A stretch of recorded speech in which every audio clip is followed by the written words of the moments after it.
نبدأ المؤتمر الصحفي الخاص بالسيد المدرب ماركوس باكيتا للحديث عن مباراة الشباب وعجمان ضمن دور نصف النهائي لبطولة كأس اتصالات لكرة القدم. Você acha do jogo? É uma decisão, né, de classificação. Acho que toda decisão tem um clima de tensão, de pressão. Então acho que nós temos que estar preparados para essas duas situações e tentarmos manter o equilíbrio emocional para ver se a gente não consegue levar esse jogo para a prorrogação, porque nós temos uma sequência de jogos muito grande. Então esse é o nosso objetivo para esse jogo. المباراة المقبلة هي مباراة حاسمة، طبعا خروج مغلوب، فبالتالي يعني مباراة مثل هذه يعني تحفل توتر الأعصاب، طبعا الاندفاع. فنحن نحاول يعني عملنا استعدينا بشكل جيد للمباراة هذه ونكمل استعداداتنا، نحاول طبعا الحفاظ على تركيزنا، على تحكم اللاعبين بأعصابهم داخل المباراة. وطبعا كهدفنا يعني نود أن ننهي هذه المباراة في وقتها الأصلي، لأن طبعا حتى لا نعاني من الإرهاق في المباريات القادمة. تفضل بس الصحفي. المباراة اللي فاتت هل هتشكل على اللعيبة ضغط نفسي عليهم بعد ما فازوا وهيخشوا في المباراة سهلة؟ هل هو جاهز اللعيبة للموضوع دوت؟ O último jogo contra o Ajma foi uma vitória, vamos dizer, fácil, né? Se isso vai relaxar os jogadores no próximo jogo, né? Não, acho que foram preparados. Nenhum jogo é igual ao outro, né? Até porque eles jogaram numa situação que já estarem classificados, talvez eles relaxaram um pouco nesse último jogo, mas vai ser uma história diferente esse jogo, um jogo de classificação. Para eles é um jogo único, porque essa competição é uma competição próxima para eles, não tem outro tipo de competição, então talvez vão dar tudo nessa competição. يعني لا اللاعبين ولا الأجهزة المشرفة يعني لا جميع منتسبي النادي يعني واعيين وعي كافي بأنه المباراة الماضية لا علاقة لها تذكر بالمباراة القادمة. المباراة الأخيرة لعبناها مع نادي عجمان، يعني فريق عجمان اللي كان مرتخي نوعا ما، نظرا لأنه كان يعني متأهل بشكل مسبق، فبالتالي يعني هذا يعني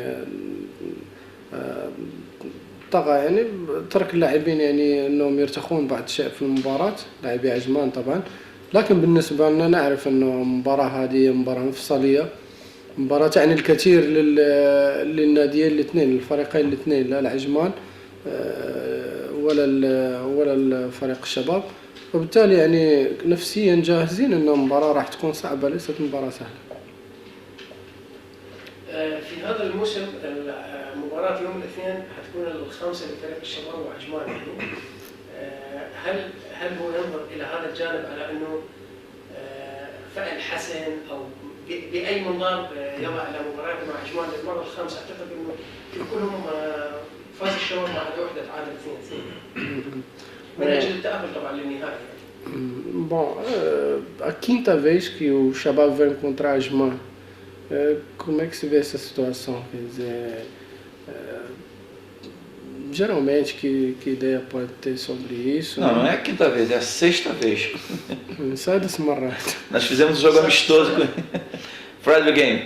لعبنا معهم مباراة زائد المباراة الودية، طبعا الودية لعبناها معهم. Então, acho que não tem mais segredos, né? As duas equipes já se conhecem, os jogadores já se conhecem, a modificação que existe é mais com os jogadores que estão na seleção, como não podem participar. Mas é jogar cada jogo, que eu falei, cada jogo é uma história. Às vezes num dia você está bem, no outro você não está. Vamos esperar que nós estejamos no nosso dia, no dia mais importante, que é o dia da classificação para a final. طبعا يعني كنا لعبنا يعني تقريبا سادس مباراة، 5 مباريات رسمية زائد مباراة ودية أمام نادي عجمان، فهذا يعني يجعل كلا الفريقين الكتاب مفتوح أمام الفريق الآخر.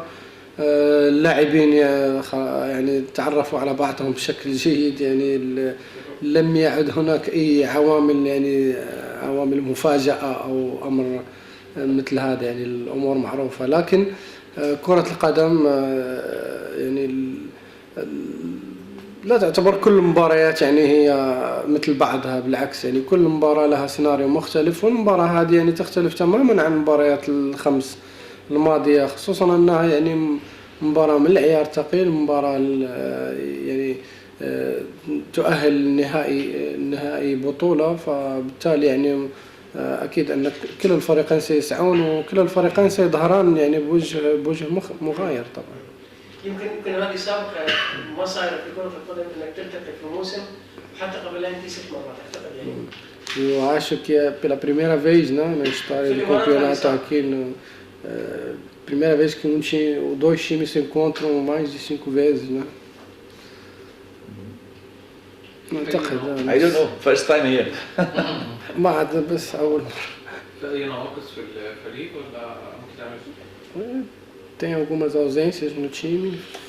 Tá com Acho que nós estamos até aguardando ver se talvez a seleção do Uzbequistão libere o Aziz, já que ele não jogou esse jogo, talvez eles não usem, então pode ser.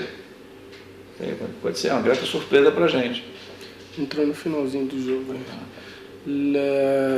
طبعا أعتقد إنه الصفوف مكتملة، لكن لم يضع المدرب طبعا يده على التشكيلة النهائية.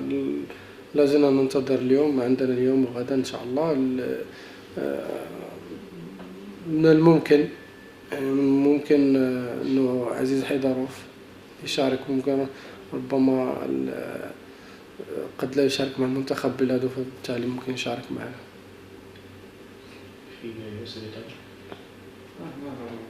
بس في حالة دخول الوقت بدل ضايع ودخول وقت إضافي، هل اللعيبة جاهزين لتكملة الإكسترا تايم؟ Em caso houve prorrogação no jogo, será que os jogadores fisicamente estão prontos? Não, perfeito. جاهزين. Jardim. جاهزين. استنى خلاص. Ok.